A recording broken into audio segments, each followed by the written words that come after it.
पीका act senate से भी मंजूर हो गया। साफ्ती तंजीमों का एहतजाज अपनी जगह जारी है, लेकिन इस मामले में मौलाना फजल रहमान क्या किरदार अदा कर सकते हैं इस कानून को बेहतर बनाने में, उसकी मैं कहानी बताऊंगा।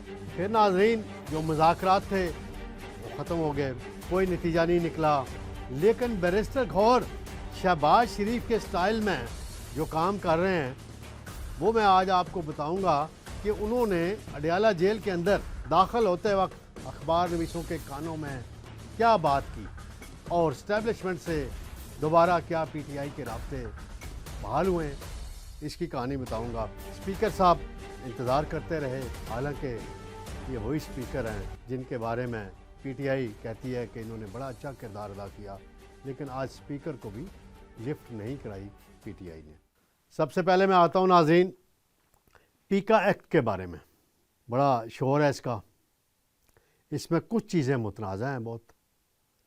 उनको अगर हुकूमत साफ्ती तंजीमों के साथ मशावरत से दूर कर लेती तो एक अच्छे अंदाज का ये बिल बन जाता, लेकिन उजलत जो होती है वो क्या कहते हैं, सख्ती हुई थी कि जल्दी पास करो जल्दी पास करो, उसमें एक अच्छा काम भी बुरा बन जाता है और ऐसा ही हुआ। अगर ओरिजिनल ड्राफ्ट देखा जाए 26वीं आईनी तरमीम का तो वो कैसा था और उसको मौलाना साहब ने कैसे फिर दूर कराया और उसमें से कितनी तरमीम निकलवाई और एक बेहतर शेप में वो आया काफ़ी हद तक। गो कि उसमें भी अभी एतराज़ात हैं, सुप्रीम कोर्ट में अभी मामला चलना है। पीका एक्ट में अगर तरमीम ज़रूरी थी तो मुशावरत क्यों नहीं हुई? साफ्ती तंजीमें हैं, वो अपना खेल खेल रही हैं। क्या इनको 3 माह पहले पता नहीं चल गया था कि ऐसा कोई बिल आ रहा है? तो उस वक्त क्यों नहीं एक्टिव हुई? आखिरी दिनों में जब बिल पास होने के मराइल आ गए तो उस वक्त एक्टिव हुई? ये बड़ा सवाल है। ये तमाम साफ्ती तंजीमों के लीडरों से मेरा सवाल है और मैं करता रहूँगा। मैंने उनके मुंह पे भी ये बातें की हैं।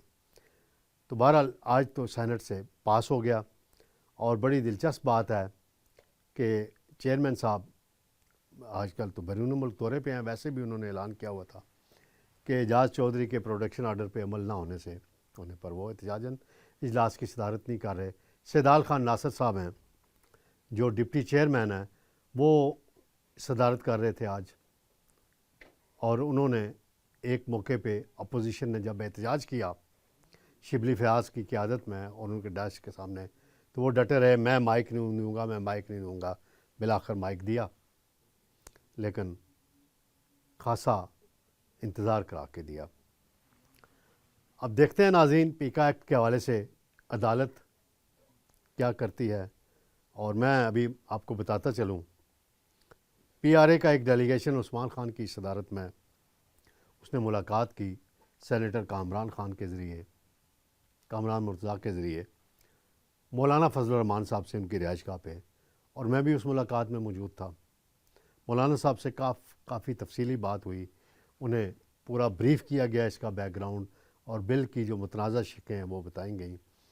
तो उन्होंने पूछा कि पीटीआई का क्या किरदार था, वो भी हमने बता दिया।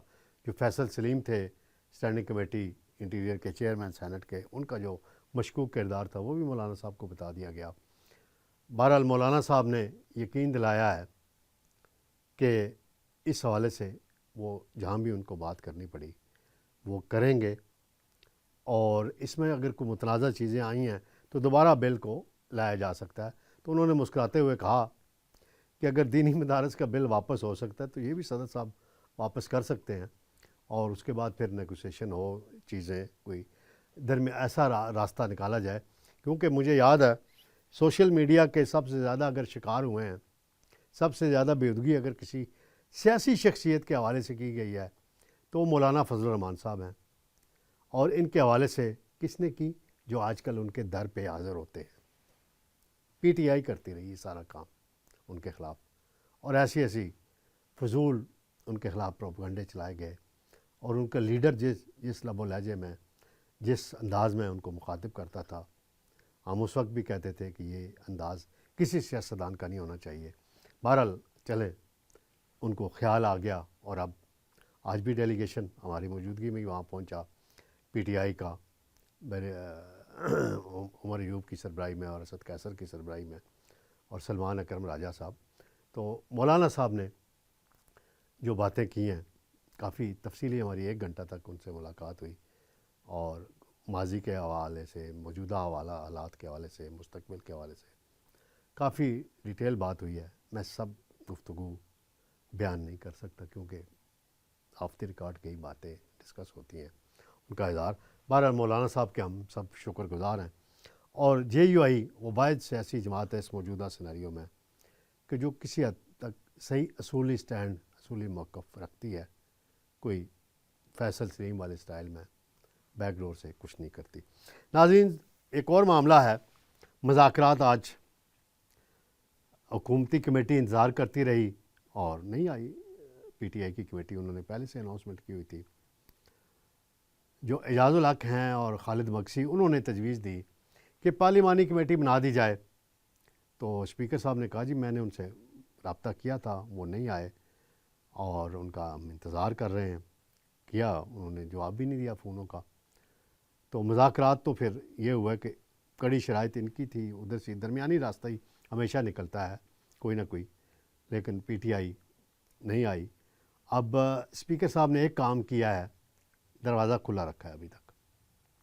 انہوں نے کمیٹی کو ختم نہیں کیا ابھی باضابطہ طور پر، کیونکہ جب تک وہ اناؤنسمنٹ نہیں کرتے کمیٹیاں دونوں طرف کی موجود ہیں. تو ہو سکتا ہے آگے چل کے کوئی بیک گراؤنڈ رابطے ہوں اور پھر کوئی راستہ ملے. تو ناظرین، آخر میں آپ کو بڑی اہم خبر دینے لگا ہوں. اس پہ ہمارے ایک صحافی دوست عامر الیاس رانا صاحب نے ٹویٹ بھی کر دیا ہے. کوئی آج بیرسٹر غور صاحب جب اڈیالہ جیل گئے عمران خان سے ملنے، کیس کی سماعت تھی، تو انہوں نے کچھ اخبار نویس جو وہاں مستقل جاتے ہیں کوریج کے لیے، جن کے پاسز بنے ہوئے ہیں وہی جا سکتے ہوتے ہیں، ان سے کچھ آف دی ریکارڈ باتیں کی، جس سے یہ تاثر ابھرا ہے کہ اسٹیبلشمنٹ کے ساتھ دوبارہ کوئی رابطہ پی ٹی آئی کا بحال ہوا ہے، جس کی وجہ سے مین مذاکراتی کمیٹی سے انہوں نے رائے فرار اختیار کہہ لیں یا اس کا بائیکاٹ کہہ لیں، وہ انہوں نے کر لیا. اب یہ کس لیول کا رابطہ ہے یہ بیرسٹر غور نے عمران خان کو بتا دیا آج. اور بیرسٹر غور یہ بھی چاہتے ہیں کہ عمران خان کچھ عرصہ بیان بازی نہ کرے، اسٹیبلشمنٹ کے خلاف بیان نہ دیں، اپنا ٹویٹر اکاؤنٹ بھی خاموش کرا دیں. اب دیکھتے ہیں ان کی بات کتنی مانتے ہیں، لیکن پس پردہ یہ کوئی مذاکرات ہوئے ہیں، کوئی رابطہ ہوا ہے اور اس حوالے سے تفصیلات. لیکن عمران خان نے آج ایک بات ضرور کہہ دی ہے بیرسٹر غور کو کہ اگر آپ رابطے کر رہے ہیں لیکن ان میں محتاط رویہ اپنائیے گا. کوئی پتہ نہیں بات کدھر سے کدھر اڑ جاتی ہے، پھر جو کمٹمنٹ ہوتی ہے اس پہ عمل نہیں ہوتا. تو بیرسٹر غور صاحب نے کہا جی آپ بھی اپنا ذرا بیانات میں احتیاط کریں اور سخت زبان نہ استعمال کریں اور کسی کا نام بھی نہ لیں. تو یہ ایک پھر خبر آئی ہے. اب اس کے حوالے سے میں کوشش کروں گا کل کوئی بیرسٹر غور صاحب سے میری براہ راست بات ہو جائے، اور فون پہ بھی میں ٹرائی کر رہا ہوں، ابھی تک نہیں ہو سکی. لیکن وہاں جو صحافی تھے انہوں نے اس بات کی تصدیق کر دی ہے. اور شبیر ڈار صاحب جیو نیوز کے ہیں، بڑے معروف، وہاں کوریج کرنے کے لیے جاتے ہیں، انہوں نے بھی اس حوالے سے کچھ اب تفصیلات دے دی ہیں اپنی خبر میں. تو یہ ایک راستہ پھر اسٹیبلشمنٹ کے ساتھ کھولا گیا ہے. اب دیکھتے ہیں کہ شہباز گل گروپ ڈومینیٹ کرتا ہے یا بیرسٹر غور ڈومینیٹ کرتے ہیں. انشاءاللہ ناظرین جلد دوبارہ آپ کی خدمت میں حاضر ہوں گا. اللہ حافظ.